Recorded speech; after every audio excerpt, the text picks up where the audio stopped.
Deion Sanders promised a turnaround. But what unfolded at Folsom Field left fans in shock. BYU walked in as 49.5-point underdogs and walked out with a win. And while the headlines blamed Coach Prime, Shannon Sharpe had a different target: the trenches. What went wrong with Colorado's D-line? And is Warren Sapp to blame? Let's break it down. It was supposed to be Colorado's redemption game. Coach Prime had just gone nuclear in his press conference, admitting, "I'm at a loss for words. I take responsibility for the foolishness we call football." Many believed this was the week Colorado would bounce back, but instead, they fell 21-24 to BYU, a team led by a backup quarterback wearing jersey number 47. After the game, Shannon Sharpe sat down with Johnny Manziel and Chad Johnson on the Nightcap podcast. Instead of blaming Deion directly, the NFL legend went straight for the Buffs' biggest weakness: the offensive and defensive lines. Chad Johnson summed it up perfectly. "You live and die in the trenches. That's the only thing that separates the Power 5 schools from everybody else. If you can't stop the run, you're dead in the water."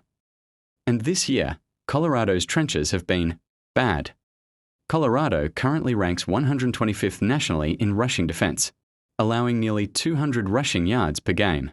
Against Houston, they gave up 209 yards on the ground in a 20-36 loss.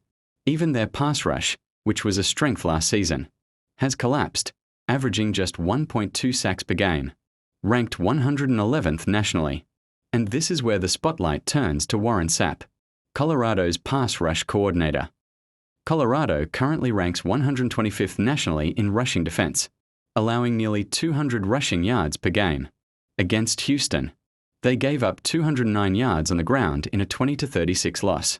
Even their pass rush, which was a strength last season, has collapsed, averaging just 1.2 sacks per game, ranked 111th nationally. And this is where the spotlight turns to Warren Sapp, Colorado's pass rush coordinator. Perspective. He pointed out that Coach Prime has heavily invested in skill positions like QBs and WRs, but the trenches were under-recruited. With key departures like BJ Green II and Tajay McCoy, the lines have only gotten thinner. It's going to take a lot of money and a couple of years to build this up, because once you get to the playoffs against real SEC-caliber teams, it ain't going to go well, said Manziel last year. When Sapp was the senior quality control analyst, the Buffs were thriving.